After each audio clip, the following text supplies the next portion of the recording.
Welcome back to the Tool World podcast. I'm your host, David Ju, and I'm here with Master Ju. How's it going there, Mr. Ju? It's going okay. Another sunny day? That's right. A little chilly. A little bit in the summer. Anyways, this week we got interesting kind of topic. We're actually redoing this podcast because we're editing it. Oh, don't tell them No, that. but I just want to know, I want them to know we're redoing it because we had some more questions on it. Okay, yeah, that's true. And So, we also had some technical difficulties. Yeah, right. But Technology. Right, so a little double whammy there. Anyways, this week we're going to be talking a little bit about the hand positioning in the closed stances for like Right. A, B, and C. Right hand on top, left hand on top, and does it really matter? So why don't we start there? Well, it matters. I mean, when you look at trying to get a group of students or practitioners, you kind of want them to look all the same in a way. I mean, that's why Taekwondo is a military art. That's why we wear a uniform. We can't have me wearing a red, white, and blue uniform and you wearing a black and white uniform. That wouldn't look too unified, right? Mm-hmm. Right. And so that would also apply with techniques, I think, as well. So, like you said, closed raise stance A, B, and C.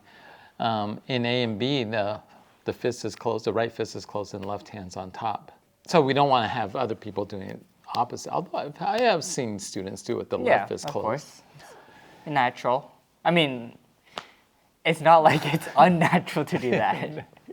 Just depends who you are. Yeah. But I think the reason why that is the case is because typically the right is considered the offense or The primary? The primary.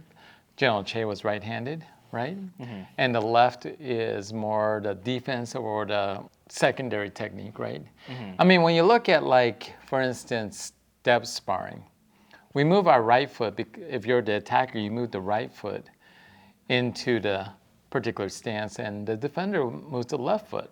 Mm-hmm. And that has to be consistent because if both of you move the right foot, then you would not be in front of each other. Mm-hmm. So we have a rule that is, if you're the attacker, you're going to measure with the right foot. You're going to move that right foot into the stance that is appropriate, as well as defense. Mm-hmm. The defensive person has to move the left foot so that they stay in front of each other. So where am I going with that? Well, you also have patterns, which always seem to start with a left hand Right. defensive type of technique. Right, because the first technique in most patterns are a defensive technique. With some few exceptions. Right. But for the most part. Right, so if you're in an attention stance and you're doing Chunji, we typically move the left foot into the parallel raise stance. Everyone has to kind of move the same way. Otherwise, if someone moves right and someone moves left, and you're gonna, and if the space is too confined, mm-hmm. right, you're gonna bump into each other. So it has to be unified in that way. Right. Does it matter? Not really, from a self-defense point of view.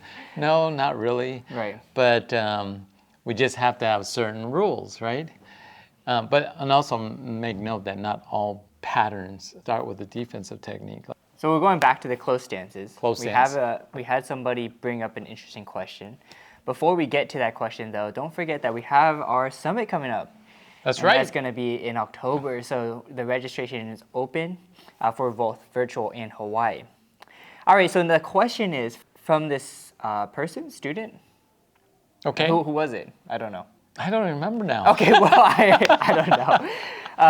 And so Someone, he or she, I don't even know who is it. Yeah, I don't remember. Someone did ask the question, is the left hand on top of the right, or is it the right hand on top of the left? For closed stance C. Closed raise stance C. And the reason being is that there's a picture of General Choi with the right hand on top. And so I have some thoughts on it. You have some thoughts on it. They might be entirely wrong, but let's discuss about it. So why don't we start with you? So he has the right hand on top. Well, let's take a look at the closed raise stance C in general. Yeah. So when we think about like the closed stance, so you got closed raise stance A, the right fist is closed, and it's by your philtrum, right? Mm-hmm. And then when you go to closed raise stance B, you bring it down towards your umbilicus, right?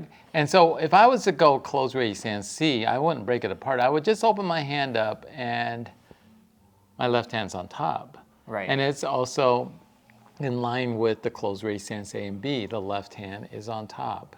Well, that's in line with all the patterns. That's all right. the closed stances, they have the left hand on top. That's correct. OG, left hand's on top, and heaven hand, left hand's in front. Well, I'll just say in front. Maybe that makes a little bit more sense because Front. it's more okay. like, Okay. you know, it's Oh, not I see. on Yeah, top, yeah, so it's yeah. like That's it's true. in front, right? It's in front. So it's in front. The So left hand. And what about the warrior stance? warrior stance, well, the left hand is always closed, but it does just switch sides depending on the pattern. I think that's a little bit different story there, though. That's another story. That's a little we different could come story. back to that one later. Yeah. So you were saying that the left hand is always in front or on top for these ready positions, right? Right. And I was talking to a parent who was asking me about this.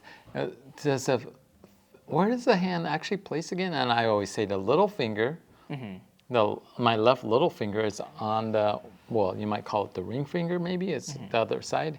And the ring finger is on the little finger. And that's how that lays across. Well, it's hard to say because sometimes you look at these people in the encyclopedia and it's like, some of them are like this. Oh, really? Yeah, and then some of them are like this, and then, you know, General Chase is knuckles pointing out, although maybe he has really big knuckles, that's why, you know. Hey, everyone should have Yeah, big knuckles. big knuckles. So, That's intimidating. yeah. So let's go back to the right hand being on top for a closed stance C. And is this intentional, not intentional, is the real question we can't have answered. But let me know your thoughts on the right hand being on top there. Well, that's a photo of General Che with his right hand on top of the, and that's in the encyclopedia.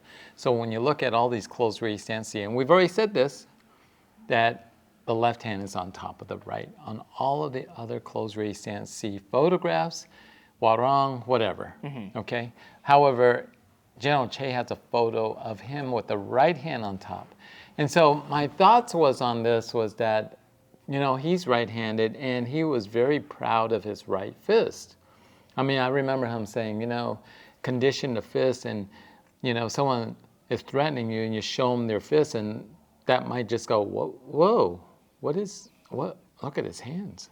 They look pretty tough, like he's been working out. Right. Maybe I shouldn't, you know, maybe I should be more cautious in this, back away. So maybe what he was doing is he was just showing the right hand on top to show how conditioned his right hand was. That might be an idea. I don't know. I mean, we can't ask him now. But you stumbled across something else.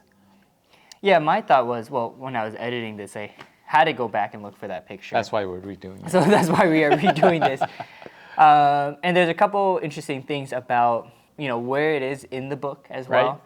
Right. It does show up right before Tongil, before the additional techniques. General Che's photo General Che's in photo closed raised stance C is prior to the Tongil. Tongil in the encyclopedia. I also noticed that when you in Tongil, there's also another picture of Korea.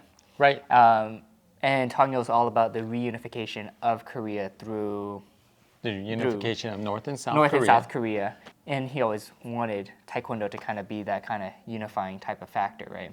Right, and if you look at that photo, that diagram, it's not really a photo, is it? More of a diagram of the Korean Korea, Peninsula and the ITF logo in the middle. Yeah, so it's in the middle.